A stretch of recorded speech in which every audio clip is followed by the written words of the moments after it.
It's me again, here to bring you another time-lapse video with my disembodied voice.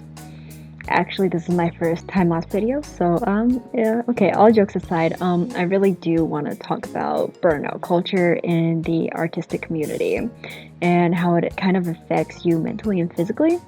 If you follow any of my other social media accounts, you might have noticed that I haven't been posting for a few days, and that's because, I am officially burnt out. I'm so tired. And I decided that I wanted to make this video because it's a god-awful feeling. If I can kind of warn you guys the symptoms of it and help you minimize the chances of you guys getting it, that would be amazing, because honestly it's so prevalent and it's not really discussed a lot.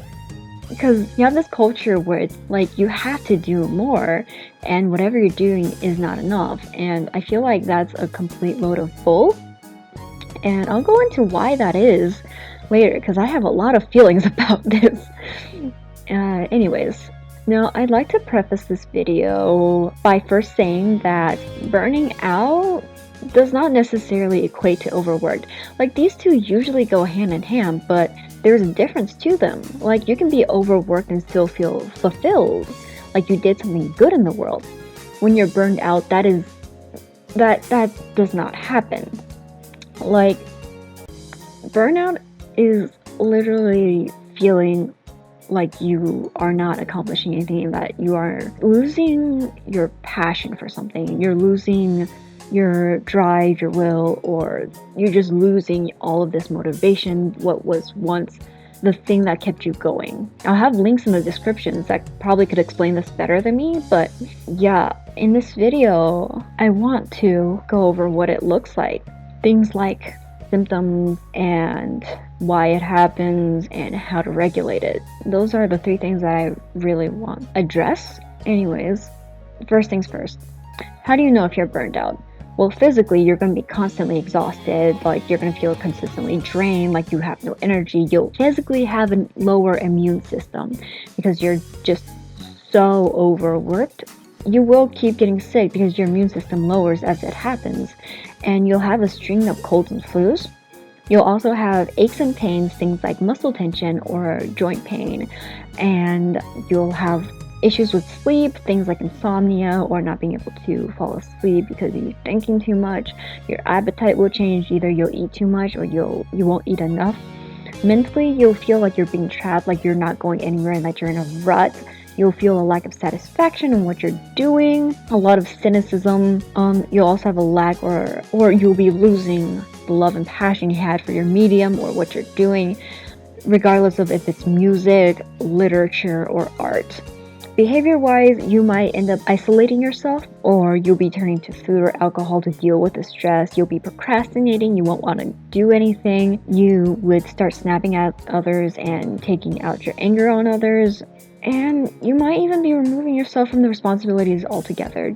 You'll stop drawing because you can't deal with it. You'll stop creating music because it's never good enough and it doesn't feel like you'll ever match up to anything. Like, if any of these sound somewhat familiar, you can read more into them. There will be links below because I do a lot of research before I write up a script for any of these. But, like, yeah, the combination of avoidance and the loss of joy and enjoyment and creating is just so intensely emotionally crippling, at least for me. Because here's the thing, society tells us that we're chasing our dreams and that we're lucky to be able to do what we love every single day of our lives. And that saying of, if you do what you love, you'll never work a single day in your life, I want to call that out and I want to fight it in a pit. Here's the thing about that. When your hobby is your job and it's also your passion and your joy, you can't switch off. You can't walk away and do something fun, or not in the way that most people would. When your passion is your work, you work every single day of your life. I'm not saying this as a bad thing. I'm saying this to be completely honest with you. Working is not a bad thing. It preoccupies you and it just adds more to your life. But a more accurate phrase would probably be something like, do something you love for a living, and you'll feel fulfilled every single day of your life. And sometimes even that might feel like a stretch, but that is infinitely more true than you won't work a single day. Because when you do what you love, you will be working every single day. You'll be enjoying it, but work will still be work. There is a differentiation between that. But that also brings up the question of, what do you do when your passion is your job and the thing you love and the thing that keeps you going is the cause of your distress? Like, I'll get to that, but I guess before we do, we should talk about why it happens. Honestly, I feel like one of the biggest reasons would definitely be the culture of overwork and unfair compensation. It keeps coming up with regardless of whichever article I read. I guess this is anything from money to even simple acknowledgement that you're doing something good and amazing, which you are because you're making something out of nothing. I can go into detail about it, but like, there's a culture of work for free, which I don't agree with. And there's also been companies who talk about how they pay their writers less than they would like to, just because their funding is cut, or how art programs are being cut and teachers have no way of honestly getting paid for their job, and that just does not feel good. Because as an artist, we know the risks, but we still take it because we love what we do, and the world would be a lesser place without art. You can disagree with me, but entertainment, things like Hollywood movies, or experienced designers for consumers, the way you shop, how the carts are made, design, architecture, web design, we just live in a world that is prevalent to art. When people talk about art, it's as if it's this blasphemous thing where we shouldn't do it, and I find so much issue with that, because you are a consumer of art, like it or not. It is how our culture is. We have art, and we will have art, and regardless of what we do, it's been so ingrained in our lives at this point, we can't escape it. From your phone to your laptop to your mouse, those are engineers, sure, but you also have designers just working on the shapes. By saying that you should be thankful for being able to do what you want, therefore they can pay you less, is just disrespectful. I've seen people try to ask for free art, and it's like, well, you're not really working, you're just drawing. It takes years of training to get to the place that we are at. If you're asking a professional to design or draw something from you, they will expect compensation, just like a doctor will expect compensation for looking at you for your health, or how an engineer will ask for compensation for designing your computer or laptop. A designer will ask for compensation for creating a website or for designing your layout. It's a skill that's been cultivated, and it deserves the fair compensation. And I feel like the lack of monetary stability is one of the biggest reasons why burnout culture is such a thing, because you don't feel fulfilled by doing what you're doing. It's good to say that you are living your passion, you are living your dream. But I'm going to be very real with you. Dreams don't feed you.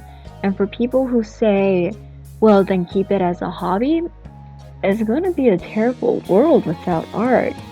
For everyone involved, not just the artists.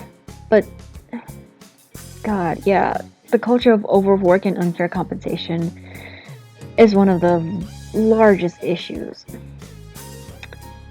And another thing is just unrealistic expectations. Like, some people, I've seen websites where they're looking for illustrators, and the description is, looking for a fully illustrated children's book. Cover pages, willing to pay $50. The base market price for a children's book illustration is the very least $1,500 for a full book. By saying that you were willing to give like $50 for it, just shows that you aren't taking them seriously. Or if you think that a designer or an illustrator can live off of that, you aren't thinking of them as human. Or if you're doing commissions for a fandom and people ask for the piece to be done in an hour, don't know if they know, but there are so many steps to doing an illustration. Like the diva piece that you guys are watching while I talk over this, that took 7 hours.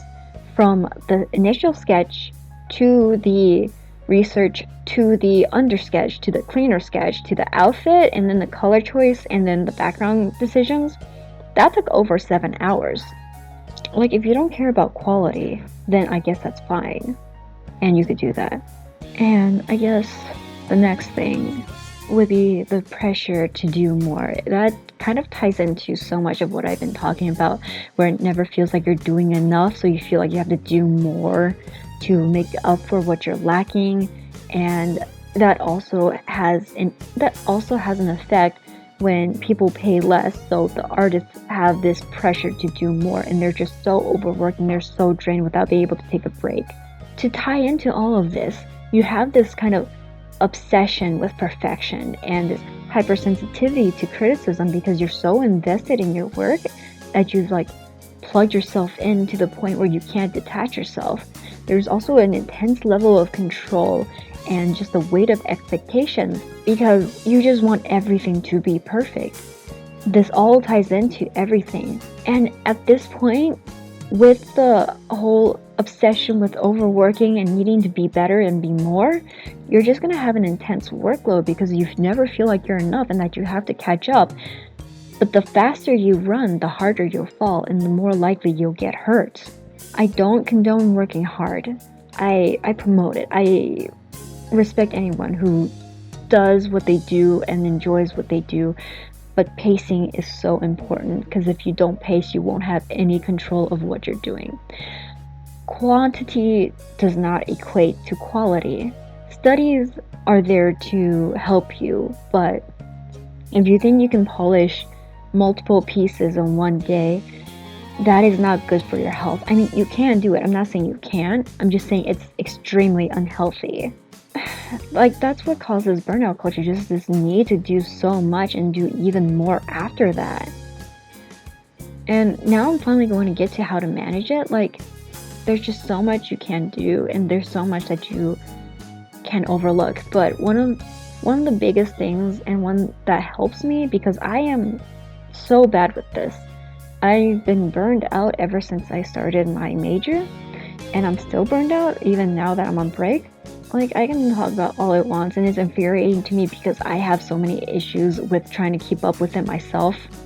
But one of the things that helps is make a schedule of what you want to do, put down everything you have, any prior commitments, and just look at it. Look at it and try to break down the time it will take you to do each of these tasks. And then think, can I actually do all of this? If the answer is no, then maybe reconsider. Another thing is you want to ease into whatever you're doing. If you wake up, you don't want to jump right into work. Give yourself some cushion time. Take a shower, stretch a bit, eat breakfast, do something to relax and just wake up before you kind of tackle your work, because then you'll be looser and it'll be easier for you to draw.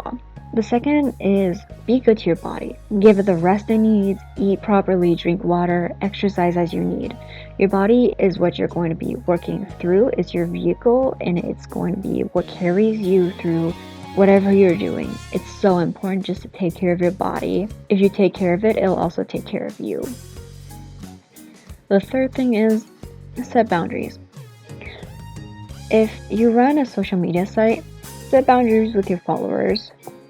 Or if your family keeps asking you to draw things for free for them, try and set boundaries with them, which I know is harder because they're family, but you need to learn how to say no. And the reason for that is that with how heavy your workload already is, being able to sort out which jobs are worth your while is so very important, and you'll be happier in the long run. There's so many artists that I've talked to who keep saying that they have to undercharge so they can sell more, or they're just starting out and they have to do it. There is always a base level for commissions, regardless of what your skill level is and what you're doing. The less you charge, the more likely you'll probably attract people who will try and undersell you or try to talk down your price even more. Artists who undercharge sets a precedent. It's a spiral where you start charging less and then people just expect it, and if you upscale it, they'll try to talk you out of it, and it's just not a good thing. So set boundaries with your family and friends or your followers when they ask for requests. You don't have to draw everyone everything. You don't owe them that. The fourth is don't be afraid to make changes. If a client is honestly getting to the point where it's affecting your mental health and just raising your stress level so high, it might be better to cut your losses. It might seem like the end of the world, but this is another you'll be happier in the long run situation. I keep bringing this up, but if they don't respect artists as people, it might be in your best interest to avoid these people. It's difficult, I understand that, but if you can, in any other profession, if someone treats you so badly that it feels subpar to what they would treat a human, they just would not work for them. Although I realize that in the capitalistic society it doesn't really work like that, but you get my point. The fifth thing is learning to switch off and take breaks. And I know that I've talked about this a little bit and how difficult it is, but this also ties into my next point. You should start a new hobby, because sometimes you just need to not think about your main hobby and just switch off. So go take a walk, enjoy nature, go biking, hiking. If you're like me and you don't like going outside, play a game. Do something that makes you happy, something that originally gave you inspiration to start the creative art that you are now cultivating. It's a good thing to do. And do one thing at a time. I am the worst person to say this, but multitasking does not really work. I know people want to argue with me about how it's necessary, but if you're learning something, it's better just to focus on it, because if you give it your full attention, you'll finish faster and you'll have a finished product to show for it. Jumping around would just end up draining your energy and leave you with a pile of works in progresses. Like, say if you're working on 6 pieces and you just go through all of the sketches for them, you'll hit the end of your battery by the time you finish all 6 sketches, and all you'll have is 6 sketches instead of one full illustration. You can try multitasking and you can try focusing on one thing and you can decide what you like best. I found that I usually get through things quicker if I just focus on one thing at a time. If you're doing studies in a studio like setting where you're basically trying to copy it exactly, it's definitely better to just focus on that and just focus. Kind of unplug from the internet, unplug from music, and just focus on it. And there will always be people who are exceptions, but as a general thing, it's good to just do one thing at a time. That will keep you from being overwhelmed. The last thing I want to talk about is having a support group or having a group of friends who have a similar interest as you. Having supportive friends is just honestly so magical, like with a capital M. They help you see what you can't see, like they can give you critique and tell you when things look weird after you've been staring at it for like 12 hours, which you should not do. Like every 2 or 3 hours you want to stand up and stretch and just kind of look at your piece from far away so you can tell if anything's like weird or off. Looking at it with fresh eyes is really good, which is another thing about unplugging where you want to do that, because then when you come back to it, you'll know what's wrong. Yeah. But otherwise, this kind of like support system and group is a give and take relationship, which is honestly just so wholesome. I love it so much. You're just helping each other, and that's just so good. But yeah, that's all I have for that. That's all I'm going to rant about. Anyways, if you like this video, you should check out our other videos.